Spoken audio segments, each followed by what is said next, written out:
So hello again. We're not dead, and most of our bees aren't either for once. We have about 70% survival so far this year, give or take, which we're really happy with. That's really great for us. It's March 18th today. What we're doing is just sorting through our dead colonies, we're sorting through the frames, trying to figure out what we have available. We're calling out any frames that are wonky, they're drawn funny, or otherwise need to be destroyed or are not worth keeping. Like this one, you can see the pollen is all moldy. We found that the bees take a long time to clean that out, or they'll just entomb it in propolis, so it's easier just to break it out now. The bees draw these foundationless frames in a day anyway, so it's not that much of a loss to lose it. So yeah, we're sorting through the deadouts, trying to get all of our good comb in one box or empty combs, put our honey frames in another so we can use those more efficiently, and otherwise just go through and catalog our operation. We saw the first dandelion today, which means our beekeeping season is right around the corner. Normally it kicks off about the first week of April or so. So it seems like if anything, we might be a week early. We'll see how that pans out with the weather that we're gonna have the next few days. Rough cut because I don't know what I'm doing. So here's what we're doing, just pulling it out, scraping off any dead bees, looking at the frame to see what it is, and then we're dropping it into a box of like-minded combs. We're also, as we're doing this, scraping off these shoulders so that they fit in the boxes nicely, like so. Just generally cleaning these up. This is it's not really fun, but it needs to be done so that we can use these frames efficiently this year. Just sorting through the box and getting things cleaned up. Rinse and repeat. This one must have died pretty early season. You can see all this here would have been honey stores, and you see how it's all roughly torn up. The edges are raggedy, signs of robbing. So this one had a lot more honey stores that the bees have now robbed out. Its surviving neighbors have robbed out. But these frames all look pretty good. No honey frames to catalog. This one's got some pollen in it, but it's not moldy yet, so I'll probably let them try that when we go to put it in a colony. If it's molded, then I'll tear it out. Doing that, and we scrape the frame rest of our boxes.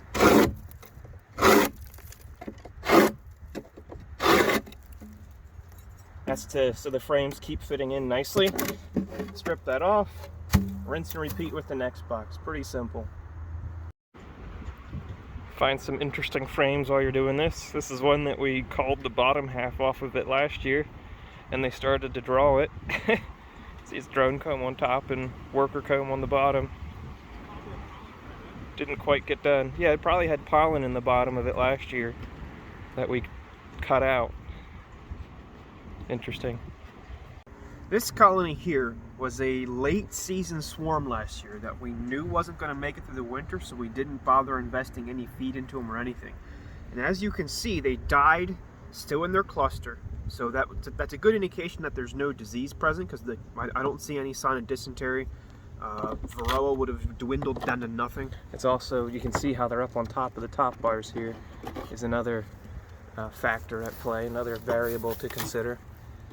And if you get down into it, you can see there is not a drop of honey in this colony. No sign of robbing around it. Yep. So they died, they were clustered tight, and then they all died together. At the same time.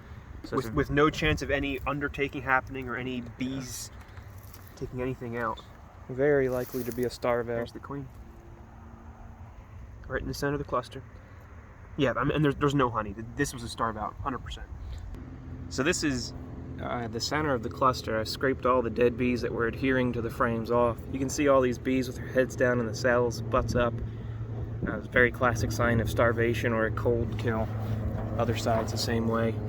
This is just going to mold and turn into a mess until it gets in a colony. So we're going to cut this out if we can and leave the rest of the comb. You can actually see last year we cut this side off and left this side, and they brooded up on here.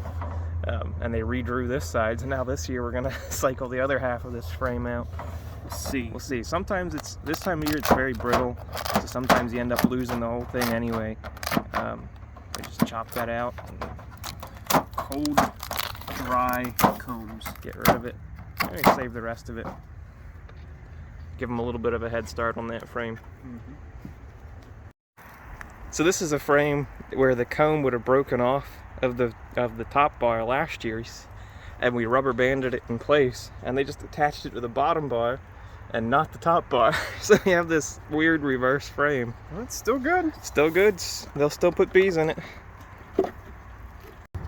This one should be a pretty representative colony for what most of our operation looks like. We've been in these 2 weeks ago. Something like that. And we drop patties on where needed. It's like a week and a half, honestly. A week and a half. Yeah. So since then, these have actually broken cluster, which is good to see.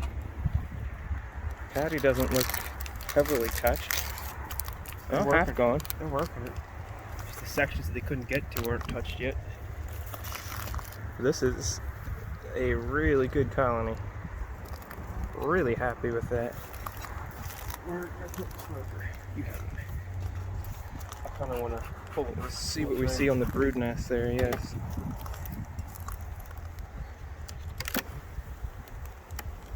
Last time we were through these, they had just started capping some brood. Depends. Some colonies were just capping it, others were just starting to lay. The weaker colonies were just starting to lay. Alright, so this one I expect to see some cap brood in, maybe a significant amount. They should have already had a brood cycle through. Yeah, it's a significant amount of cap brood in there. See the emerging bee? Are they a very, very young bee on that? Right here? Yeah. Their spring turnover is just about complete. Their spring turnover happened already. They got pollen coming in. They got a decent amount of honey stores yet. Actually, some of our colonies here, we were going around weighing some, barely lost any weight over the winter because they so efficiently stripped their dead neighbors. All right, we'll see what we see on the next one. A little bit smaller colony. Completely finished their patty. Oh, I didn't see that. So these weren't quite strong enough to forage as much as the others. So guess who's getting a new patty today? Very happy we put those on. We put them on. It's the first year we put spring patties on, but we knew we had some really unseasonably warm weather in February, late February.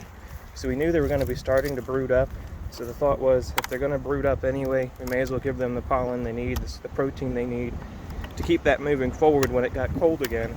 And it did get cold again, but it looks like these probably kept moving forward in spite of that. Which again is... I'm trying to figure out which frame to pull here. I guess we'll go to this one. So it was a 3/4 pound patty, and I don't know if it was a week and a half. It was, I think, 2 weeks. We put these on in the middle of the week. I'll put it on screen.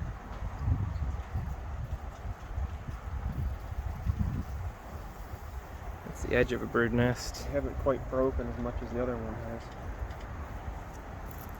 Still got plenty of honey there. Yeah, you can't see that, but I can. This next frame further away is still entirely capped honey.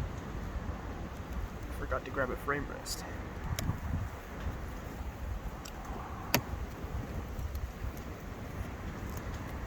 we're just gonna go like that.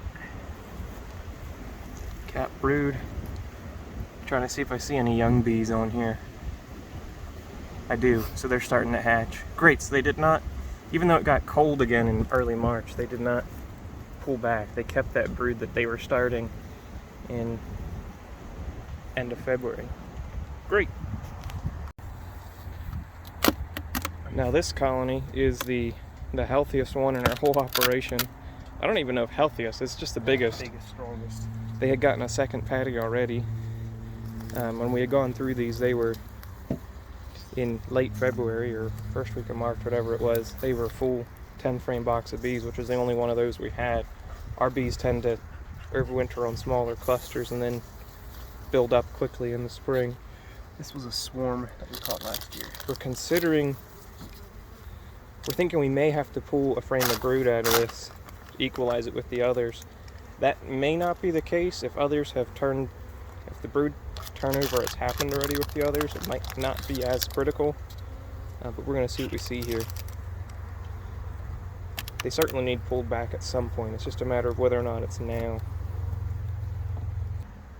We were spoiled last year with colonies that were all the same size, so we're going to be very particular about that this year, trying to keep them all the same size because it just simplifies management so much. And we were also I don't know if spoiled is the right word, but we were dealing with smaller, weaker colonies last year. Not that we made any videos about it, but so this year we're going to have to try to get swarm control under. We're going to have to figure swarm control out again, because last year we did not have to worry about it at all. Everything started from a 5-frame nuke last year. So this one is definitely big, but it's not like there's 7 or 8 frames of brood in there. This is full frames of either open honey or nectar. They're not starving, and they just have a lot more bees than everybody else. But then again, like, this is kind of what that one there looks like. They might have just been a week ahead. Yeah. A week or two ahead, week and a half ahead. Easily can be that way. Let's see the center of the brood nest once. I think this is getting there. I think I saw brood on this frame. Feels like it's light. I want to see if we see any drones in here. There's drone cells here that aren't laid. A little bit of worker brood in there.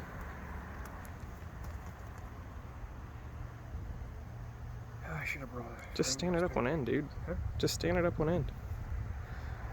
You forget how to do this? It's been a while. And I'm used to being very careful with our foundationless frames.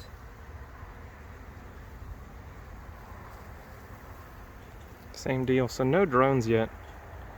Alright, well then no need to pull this one back. They're not so strong that they're thinking of swarming or anything like that. They're just a week ahead of the rest. Great, really happy with what we're seeing. So I wanted to show you what one of our overwintered nukes looks like. They come through on these 4 frames over 4-frame boxes this time of year. This is very typical for what we're seeing. You'll see a video in, I don't know, a week or two of us bumping these colonies up into deeps, and then shortly after that adding second deeps onto them. These are going to be great little honey production units this year in no time flat. They grow like crazy once the pollen starts coming in. Alright, so just yank this frame out of that nuke, and it's a good tight little brood cluster that will start exploding here after a brood cycle.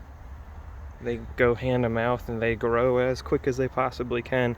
Especially like this year again, we're going to be able to give them entirely drawn comb around the nuke we put them into, or the deep we put them into. And it just allows them to grow exceptionally quickly. But getting ahead of myself, we'll see that in a video later this year.